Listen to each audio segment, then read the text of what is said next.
Good morning. If I haven't met you, my name is Kyle. I get to serve as one of the pastors here. And first things first is, there is some news. Our young adult hangout is now 18 to however old I am. I will always be a young adult. Never, ever going to outgrow that. And then fun thing, trivia bit for you guys is the bumper video we just watched. The voice is our actual very own Ola. And so if you see, next time you see her, yeah, she's the voice of our Esther. And I think she makes a good voice of Esther. And so as I was thinking about this sermon series though, I started to think about, especially today, kind of just some things. And maybe you're like me, maybe you're not, but like, if you're like me, you have this thing called a bucket list. Anybody have like some things that they want to do before they die? Like bucket list, right? I got two big things on mine. The first one I've wanted to do since I was like a little kid, and I don't know why. It's probably because I grew up right with my boy Steve Irwin. I think it'd be exhilarating to wrestle an alligator. There's no reason behind it, y'all. I just think it'd be a lot of fun. I know it's very, very not smart. But the other thing is on my bucket list is I really, since I was also little, I think it'd be so much fun to go skydiving. Anybody? Y'all know what I'm saying, right? Like, let's go skydiving. And for some of us, you're sitting here and you're like, Kyle, I get you. You're like me. You're like, yes, I'm in, sold out. Then there's the other party of us, right, who have a brain, who are like, that's dangerous. And I'm like, I get it. I don't care. I think it'd just be exhilarating, right? Like, how often do you get in a plane and they fling open the door and they're like, let's jump. Doesn't that sound exciting? In every part of me, that is like, no hesitation. Let's go, right? I think it's crazy. I think it's nuts. I think it'd be so much fun. But there is that reality on the other side of that coin, right? It is dangerous. What happens if your parachute doesn't deploy in time, right? You got, very, very little bit of time. It's dangerous. I understand it. I get it. Like one of my good friends, his wife actually went skydiving and they came in too fast. She broke her pelvis. Like, I understand there are some dangers with this, but is it worth the risk? That's the question for many of us. Like, is it worth the risk? Kyle, is it worth the risk? For me, I'm like, 100% absolutely, let's go, right? I'd go tomorrow. Actually, I'm just kidding. I would not go tomorrow. It has to be at least 75 degrees, y'all. I am not going when it's this cold out. But there's this reality, right? Like that when I decide to go, I want to decide to go because I want to do it and enjoy it. Not because I'm forced to, or like if I don't jump, then, what happens, right? Like I want it to be my decision. I want to go when I'm ready. I think we often treat a lot of our decisions in our life that same way. I mean, like every single day we're making decisions. Each day you and I make choices of what matters most and what we are facing. And for a lot of adults, we face that decision every single day. Did you know that 1 in 4 adults say that they've never taken a major life risk in their life because security matters more than their purpose? 33% of Americans say that a fear of failure regularly holds them back from pursuing personal or spiritual goals. Maybe I'm part of that 33% of that's maybe why I haven't taken that jump yet, right? Like fear of failure. Because if I fail, I die. But let's bring it a little bit closer, like even for me, right? Like among church leaders, among pastors and church leaders, fear of criticism is the number one barrier to obedience in ministry decisions. Fear of failure or fear of criticism. Only 13% of Christians would describe their faith walk as bold and public. Only 13%. And I think like a lot of us would like to describe our faith as being bold and very public. That's our desire. We can say it, but I think, and myself is not excluded from this, like a lot of us probably are way more on this side. Comfort, security. Like what matters most in our life? Is it comfort and security? Or is it over here being bold and courageous? And all of us would love to say like, oh, this is it, Kyle. Like, it's all about being bold, all about being courageous. But oftentimes our lives describe a different story. We choose safety and comfort over boldness and courage time after time.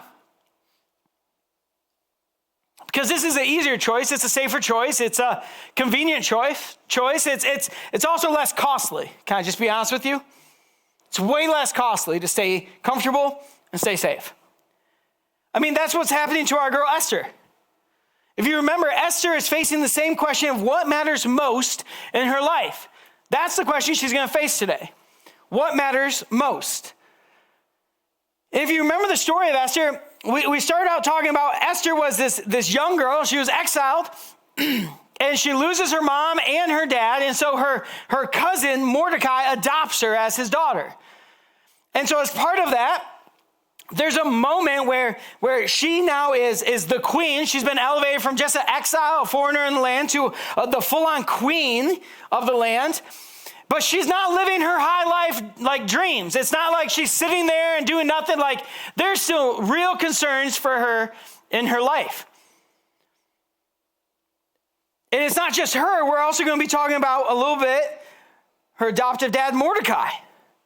Like, here's this guy, and he's trying to do the right thing. He's trying to live his life as a faithful Jew, faithful to God and what he's called him to do, but he runs into some trouble. I'd say it's good trouble. And for a lot of us, I think what we have to wrestle with is what is the most important. Because here is Mordecai, and Mordecai is trying to be faithful to God. But the king over here has elevated one of his closest buddies, Haman, to the highest place in the land just below him. And here's the reality of what Haman is all about. Haman is an ego-driven type of guy. And so he gets a little bit of power, and it's not enough. So he continues to try and exercise more power and more power and more power. One of the things that he would do is if you walked past him or he walked past you, you were supposed to bow to him. Like, it's Haman, I got to bow down to him. But we have our faithful Mordecai over here who refuses. Why? Because he is a Jewish man who is faithful to God. But you can understand how Mordecai's disobedience is a pretty high-stake move for him. Because what happens if he doesn't bow to Haman? Well, Haman doesn't want to tolerate it. So Haman does what most ego and power-hungry people do. He goes to the king and he says, King, I have this great idea. Wonderful idea. There's all these Jews who have been exiled and they're foreigners in our land, and they're causing a little bit of trouble. They're not going to honor our laws.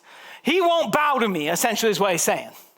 And it's not going to be enough for just Mordecai to get punished. Haman goes, we got to punish all of them. So when he goes to the king, he says, King, here's what I want you to do. Give me the power, give me your ring to put the stamp of approval. I think we issue a decree, a law, that any and all Jews, man, woman, young, old, every single Jew must be slaughtered and they must die. And the king goes, well, I mean, yeah, we need obedience in our kingdom. Go for it. And so this decree gets issued out. All because Haman is driven by his ego, power hungry. I can't help but pause and think how often Haman reminds me of power hungry leaders in our world. I mean, we've seen it time after time after time. The leaders who strive to eradicate others because they don't look or believe the way that they think they should. You don't look like me. You don't believe what I believe. You don't talk the way I talk. You don't dress the same way. So we're just going to eradicate you because of the opposing beliefs of who you are. Leaders who seek political power to overthrow lives and elevate themselves. So leaders we've seen from the past and even the present. I was reading a commentary on the book of Esther. And the commentary, when it came to this scripture, said, we read this and we're like, oh my goodness, that's so horrible. He said, could you imagine reading this, though, as if you were a Jew who lived in Germany during World War II? Could you imagine the weight that you are feeling? That this is not the first time. And then when we'd like to sit here and say like, oh, Haman is just a horrible man and he was just a man back then. I still think we see Haman's today. And that can break our heart, and I think it really should. But I think there's also a reality of God's faithful hope is always present, even in the midst of darkness. I still believe that, yes, although Haman is present, God is still raising up, God is still resting upon and inviting Mordecai's and even Esther's in our day and age to stand firm in his truth, to stand firm in who they are called to be, to stand firm in what God is doing and what God has done, to be reminded of who God is and what he has done for his people. And it gets so intriguing as we continue on with the story of Haman issues this decree, and Mordecai gets word of what Haman is doing. He sees the decree, he gets told the decree, and so he gets this moment, and there's this moment in chapter 3 and 4 where it says he tears off his clothes and he puts on sackcloth and ashes of burlap. And that was historically a symbol of mourning and grieving. His heart is shattered and broken, and so he's entering into a time of grieving and mourning of what is about to happen potentially. And so he sends news to Esther. He sends a kind of a messenger back and forth is where we're going to kind of pick up right here of Mordecai and Esther having this conversation back and forth. And so this is where we're going to pick up chapter 4, verse 8. So he also gave him a copy of the text of the edict for the annihilation. So Mordecai gave the messenger a copy, which had been published in Susa to show Esther and explain it to her. And he told him to instruct her to go into the king's presence, to beg for mercy, plead with him for her people. Hathach went back and he reported to Esther what Mordecai had said. And then she instructed him to say to Mordecai, all the king's officials and the people of the royal provinces know that for any man or woman who approaches the king in the inner court without being summoned, being summoned by the king has but one law, that they may be put to death unless the king extends his golden scepter to them and spares their lives.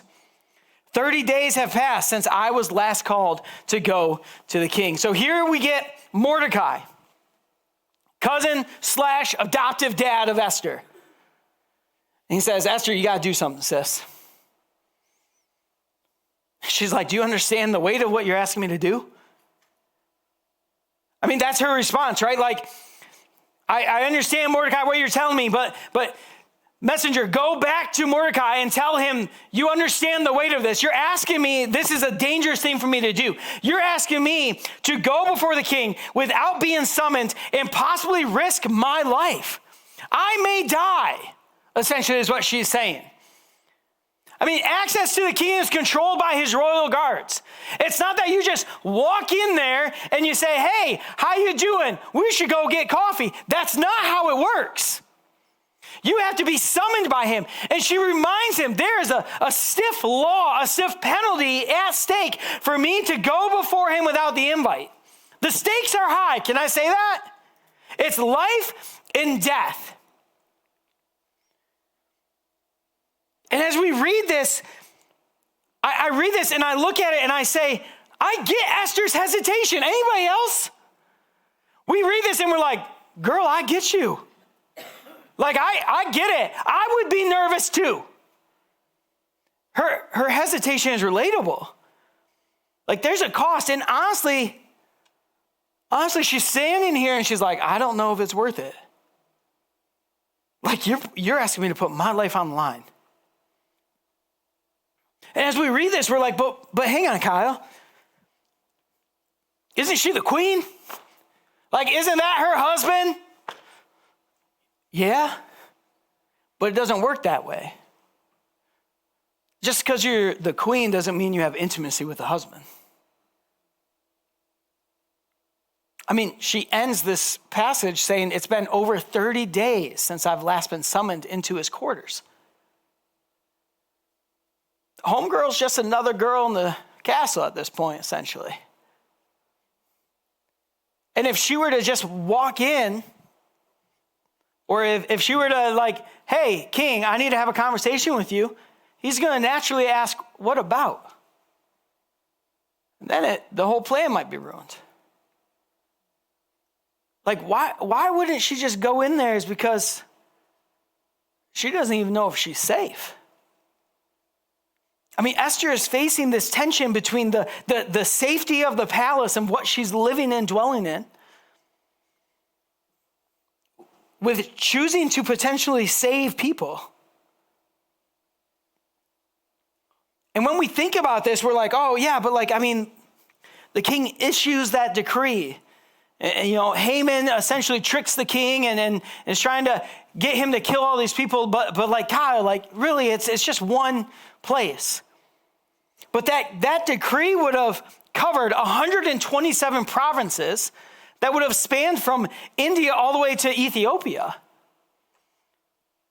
Those 127 provinces would consume about 15 million Jews. It's not that we're talking about just hundreds and thousands. It's 15 million Jews. Their lives are at stake with this decree.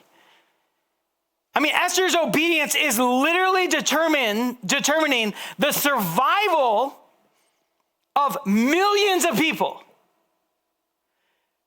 Don't forget she's a teenage girl, probably. Just a nice casual weight to have on your shoulders. It's pretty high stakes. Have you ever been facing a situation where you feel like there's actually no good answer? Like, you know what you're supposed to do, but you know that there's a very big cost to it, and you actually don't know if you want to do it?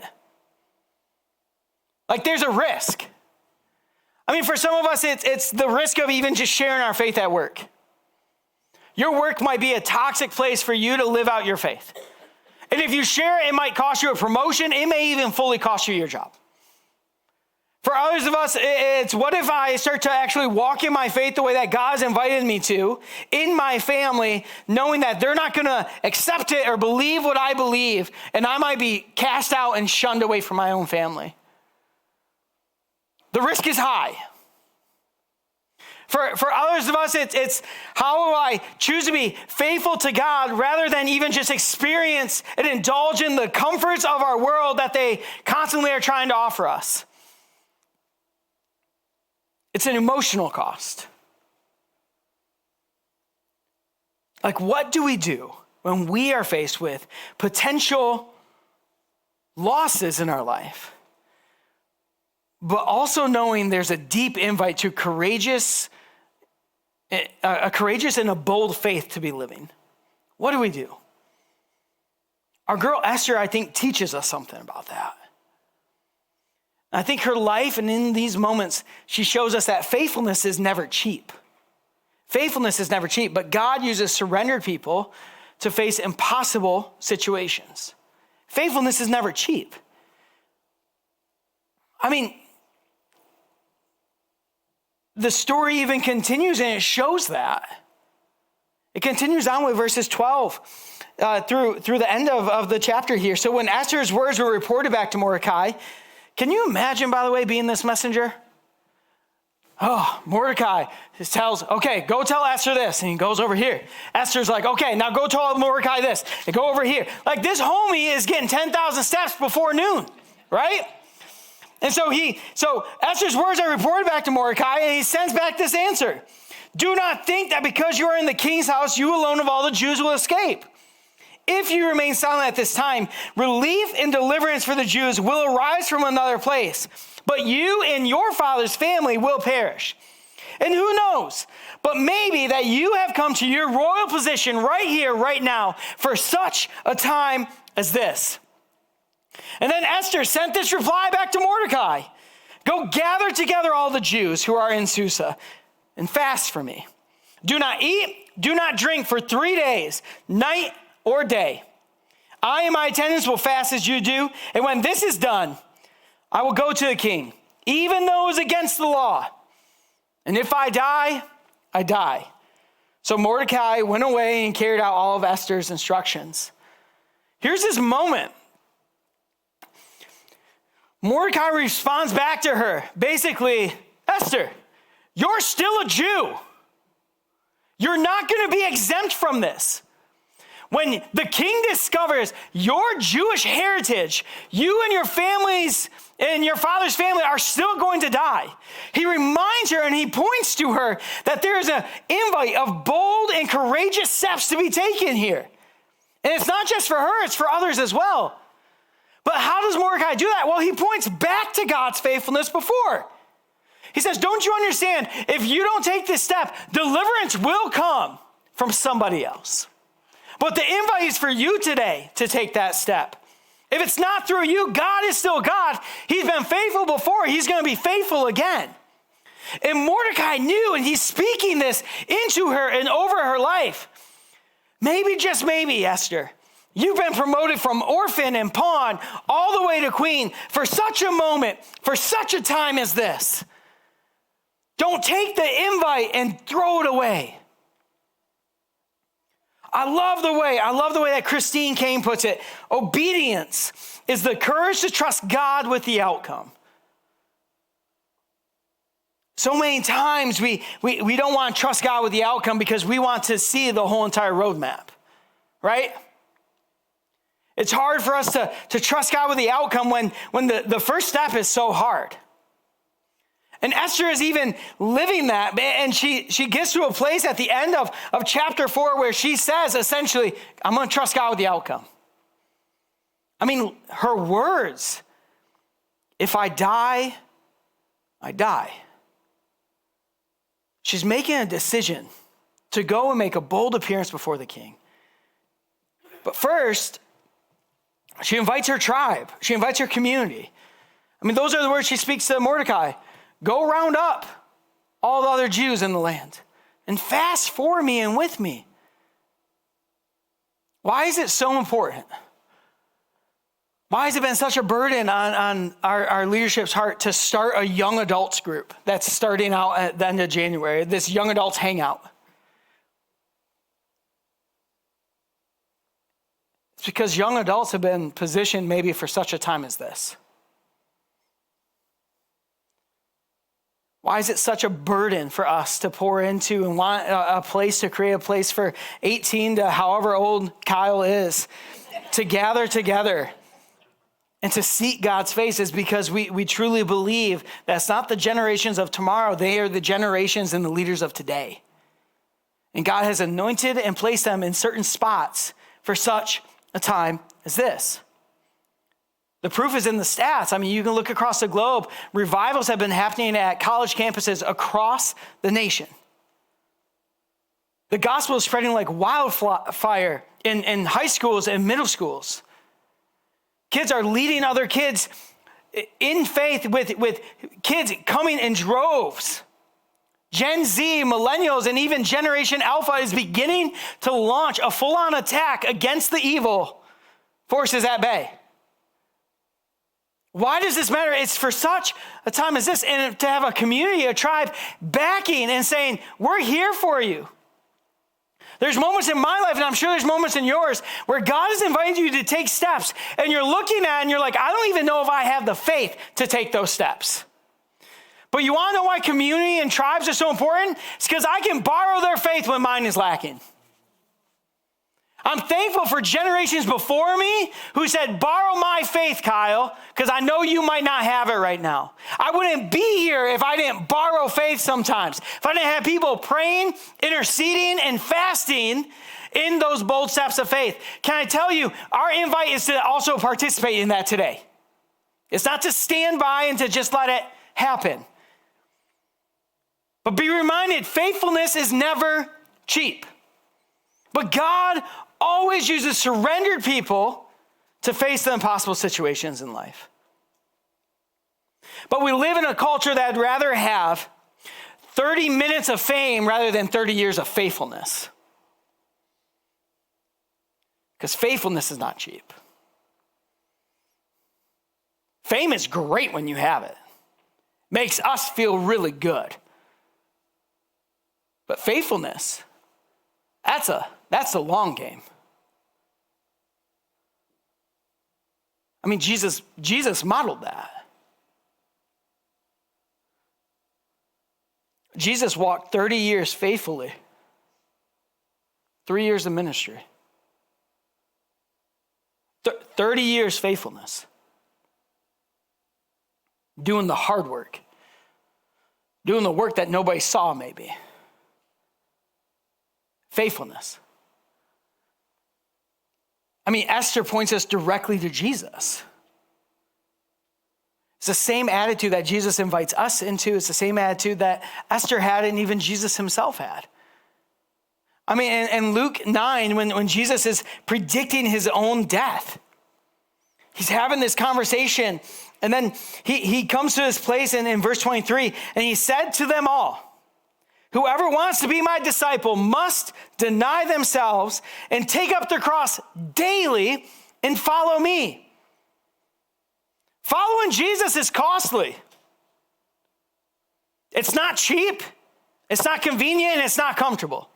I mean, it's always been costly, but it's always been worth it. Why? Because he has always been faithful. One of my best friends, his name is Bob Goff. He's written a whole ton of books. Bob Goff and I have met one time. I'm his best friend. He doesn't know it though. But this is what he says, and I love the way he says it. Your yes to God is the most dangerous and the most beautiful words you will ever say. It's the most dangerous because it's costly.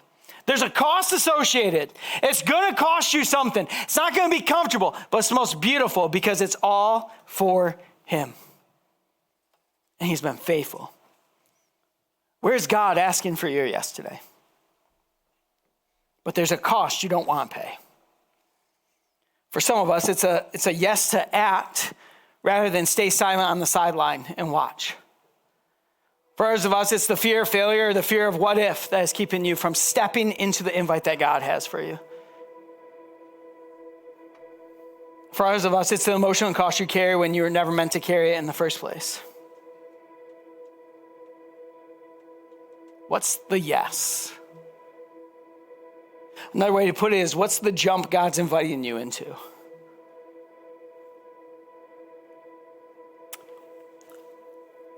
When somebody was sharing about their first time going skydiving, they're sharing about how it was for them. They're like, it was exhilarating, right? Like you go in and you get instructed. And they're like, here's what you do. You got to pay attention, right? They tell you when you jump how your body is supposed to be, how your arms and your legs are supposed to be. They tell you the proper technique. They tell you how to breathe when you're falling. And then they're like, okay, we're going to practice in this little tube. It's going to be great. And you go and you're like, this is awesome. And it's exhilarating. And then you get all suited up. Then you walk out on the tarmac. I mean, you've done all the preparations. You've got all the instructions. You're ready to go. And you jump in the plane and they fire up that motor. And as you're going up into the sky, and you get up there and you look out of the window and you're like, this is amazing. I've never seen the world this way before. And then they do this crazy thing where they open the door. And it's at that moment you realize to you in your mind, you're like, I've never been in a plane with the door open before. I've also never been in a plane with the door open and I'm 10 to 14,000 feet in the air. And then they're like, all right, are you ready? It's your turn. And you're still brave, right? And you're like, yep. And you waddle over because you got another person attached to you. And you're like, okay, here we go. And then they walk up and they bring you right to the edge. And you're like, all right, here we go. Are you ready? And you're like, I think I am. I've got this. And then when that door is open and you look out, you realize 10 to 14,000 feet in the air is a lot of feet. As you're looking down, they're like, all right. And you hear in your mind, you're like, okay, I think I've got this. I think I'm ready. And when you walk up to that door and they're like, okay, here we go. You're sure you're ready? Yes, I'm ready. And they're like, we jump on 3. And on 1, you take that deep breath in. And then you ask yourself the question, is my life insurance policy up to date? And as that thought floods your mind, you stand out and you look and they're like, and then you hear 2. And before you know it, 2 and you're already falling. You're free falling. 10 to 14,000 feet. They push you on 2. Because our natural tendency is on 3, we grab for safety and comfort. On 3, you reach for what you know, which are handles, by the way. On 3, you extend your arms out and you say, wait a minute, I was just kidding. One second. On 3, you grab for whatever you can. But on 2, you're still evaluating your life choice.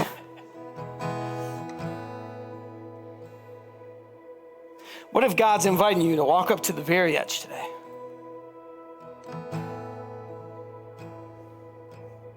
And you look and you're like, this is nuts. You're saying, we're jumping on 3. And on 1, you start to reevaluate. Because I do it. And on 2, as he nudges you more and more, what if you jumped? Like, what is that jump? For some of us, it's signed up to be baptized next week. And it's terrifying. Kyle, you want me to get up? You want me to get in the water and get all wet and then and stand before everybody and be like, hey, this is who I am? Yeah, I'm asking you to boldly proclaim an external declaration of the internal transformation that God has done in your life. 100%. But that's terrifying for some of us, to get up on stage and to do that. For others of us, it's a deliberate invite this week to share your faith with that person at your work, at your school, in your family. You know that nudge you've been feeling? You've just been ignoring? Maybe this week is that week where you just actually take that jump. For some of us, it's to find community. We have groups that are still going. We have groups that are launching coming up here in February. It's to find a community, a tribe to do life with. For others of us, it's to dive deeper in our faith, to start a Bible reading plan. Maybe it's a step into faithfully tithing. Because here's what I've started to learn. When you take that jump, the first moment as you're free falling, you're like, I am going to die. But then you open your eyes and you realize you've never looked at the world in this perspective before. You've never seen the birds as you go past them in the way that you're seeing them right now. You've never seen the treetops like you are looking at them right now. You've never seen the lakes, the beaches, the houses from the perspective that you've been invited into right now. What is your jump? What is the yes that God is inviting you into? Not to figure out the hows or the whens, but to simply say yes before I know it all. What is it today? And what are you going to do about it? God, as we come into your presence today, as we sit in your presence, God, we know that you are stirring, we know that you are speaking, we know that you are nudging some of us to bold and courageous obedience, even though it scares us to death. God, would you remind us that you've been faithful?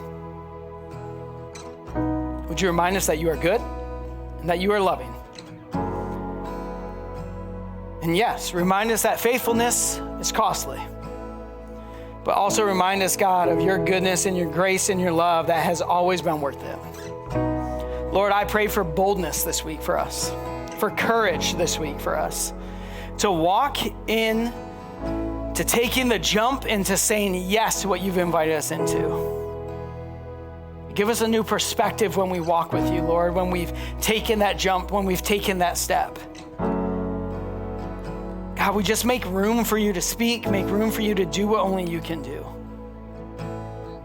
So Lord, we ask, come into our hearts, but come rest on us, Lord. Come guide us. Come fill this place, fill our homes, fill our cars, fill our workplaces, our schools. Come, Holy Spirit, and move and stir in ways that we can't even begin to imagine. We make room for you to move within us, to move around us, Lord. We make and create space for you just to speak. So Lord, would you just continue to draw us close to you, to speak to us, and give us boldness that only can come from you, to say yes, even when it sounds crazy, and even when it doesn't make sense. Give us boldness to take the jump with you. We ask this in your name. Amen.